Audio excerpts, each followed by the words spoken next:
Okay, Rabotai, over here you must understand that he writes, a person should not be embarrassed to ask the rabbi questions.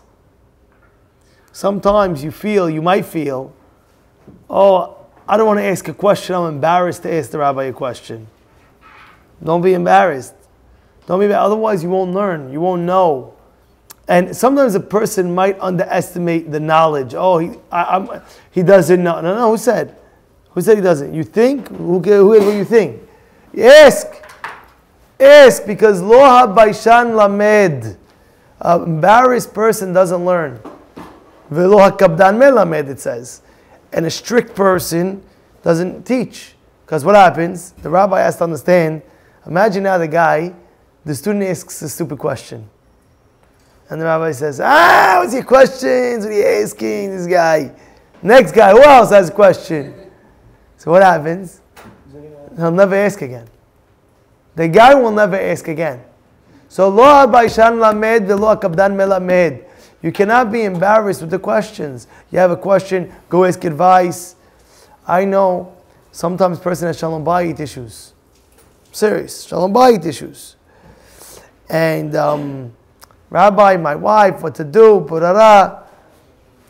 and I'll never forget, he thought, no, he didn't know. He says, I go to the rabbi for a Shalom Bayit issue. He's thinking, rabbi goes, thank you. Just come as well, David. So he says, he thinks the rabbi only, let's say he only knows the halakha and torah, and he doesn't know how to help out Shalom Bayit. And he underestimated, and eventually, he was stuck. He didn't know where to turn. He went this, went that way, went that way. Finally, he went to the rabbi. At the end, the last resort. Baruch Hashem, the guy told me, no more Shalom Bayit issues. 5 years Shalom Bayit, no more Shalom Bayit issues. The rabbi came, spoke to the wife, spoke to the husband, had a meeting with them, told them this, told them that. Everything was settled. And he couldn't believe it. He thought the rabbi was only halachot. Even business. Sometimes you're not sure, Rabbi, what should I do with business? Ask the rabbi, will you lose anything? If he doesn't know, he'll tell you, I don't know. And if he knows, he's going to tell you, do this, do that. Should I invest this? And one of the guys over here, he asked me, certain business deal, even not even that. He asked me, I had 2 options to buy a house. And one option was this, and one option was that. Rabbi, what should I do? And we sat down, we did the pros, the cons, this, that. And he bought the house, and he was the happiest guy. He said, "Rabbi, you don't understand. I'm so happy. I can't believe it. I'm so happy. It's good, right? This, And if the rabbi doesn't know, he's going to say, I don't know. But he's telling you that you always ask.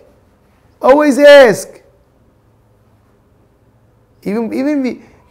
All these things come up in life. And again, it's important. Questions in life. Rabbi, what do you think? What is advice? Should I do this or should I not do that? Also big decisions in life. Big decisions. One guy was moving out of town. He asked me, what do you think? And we had the whole discussion and whatever, bottom line, he had to go. And we put him in the right spot, even at a time, a right spot where he was going, where he was living. He says, no, I told him, don't go here. And he listened. He said, okay, I'm not going to go here. I said, go here. If you're going to move, you go this place. And he went that place and he told me he's the happiest guy in the world. He says, why? He says, there was a place of Kedusha, of Torah, it's a right spot. But at the end of the day, he's telling you over here, we don't be embarrassed to ask the Chacham, ask him. Now there's another thing of being embarrassed. And he writes over here, sometimes a person's embarrassed to tell somebody rebuke. You ever get that before? Sometimes a person is embarrassed to tell somebody a rebuke. Let's say a guy, he's not coming to shul every day. He's not coming to shul. And you saw the guy every day coming to shul. All of a sudden he's not coming to shul. So sometimes a guy is embarrassed to call up the phone and say, where are you? We don't see you in shul. We miss you. This. He's embarrassed. Rabbi, who am I to tell that guy? Who am I? But at the end of the day, if you understand something, he's going to listen to you. He looks up to you. Why not? There's a guy in a different shul.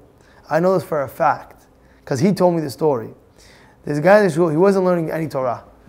He's coming to pray, he wasn't learning no Torah. There was a very wealthy guy in that shul that took a phone, took his phone, called him up. He says, listen, we miss you in the shul. He told him off a little bit. We miss you. We don't see you. Come back. And the guy, ever since then, he doesn't miss a class. He says, Rabbi, all because of this wealthy guy. Because he looks up to the person. He looks at whatever it is. I'm just bringing out a point. That person, he cannot be. Also rebuke what? Sometimes you have to rebuke the guy. As a rabbi, you have to rebuke. What happens? The guy is doing something wrong. Now, if I'm embarrassed, I won't be able to direct him the right way. You cannot be embarrassed. This is the right thing. This is what I'm telling them. My kids, if they do something wrong, I tell them in a polite way, we don't do these things. We don't do these things. You understand? All these things. Now he writes, Chassid, also he writes one last thing before I go to the next topic. Sometimes a person is embarrassed to admit that he's wrong. How do you get into a fight, an argument with your wife, or with a colleague, or with a business partner, and the business partner, it was a friction, and they split the business. He went off his way, he went off his way, and the whole life he'll be embarrassed to not say what he did wrong. And he wouldn't have the courage and say, listen, you were right, I was wrong, forgive me for what I did. That's a man. You know what a man? That's a man. When a person gets on the phone and says, you know what, I'm going to leave my ego and my embarrassment away and get on that phone and apologize like a man. You understand what I'm trying to say? Sometimes it happens. Sometimes it happened with two ladies who were fighting. I got this call the other day. What happened? One lady was going to, an exercise class, and she found out that a certain lady was there, and she said, how could this lady go to the exercise class if I know her son is being quarantined? Her son is in my son's class in school, and her son has corona, and she's going to the exercise class. What's going on? And she found out that was going on over here. True story that happened. And then the girl asks, oh, by the way, which exercise are you going to? Oh, that class? Oh, she figured out the whole situation. Why is she asking? Not because she wants to go to the same class.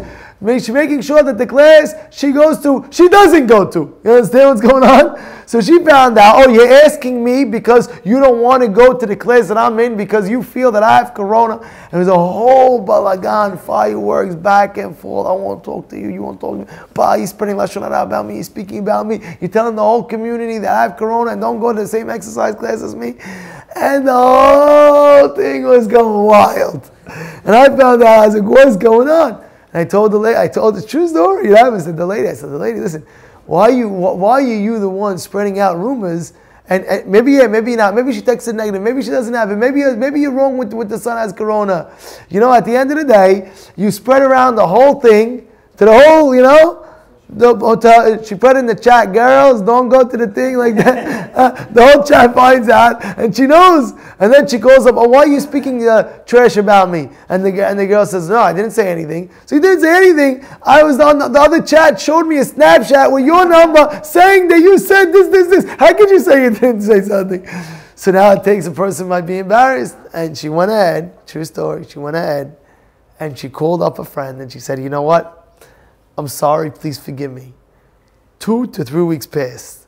And I saw the text because she was very embarrassed. But 2 weeks passed. She asked again, please forgive me. It was my fault. I shouldn't have said what I said. Please forgive me, please forgive me. She wasn't embarrassed to ask for forgiveness. And she forgave her eventually. But this you have to understand. There's 3 things that we learned here today. First thing is with Rabbi, don't be embarrassed to ask the Rabbi questions. No matter what, no matter what aspect in life, don't be embarrassed. Second thing is, sometimes you might be embarrassed to rebuke somebody, but it's for his own benefit to rebuke him. Listen, you're doing wrong, this is not the right thing to do. I care about you, I love you, this is the reason why I'm telling you. The third thing is that if you did do something wrong, have the courage and don't be embarrassed to admit, you know what? I did this, I'm embarrassed about it, but I'm telling you right now, coming back.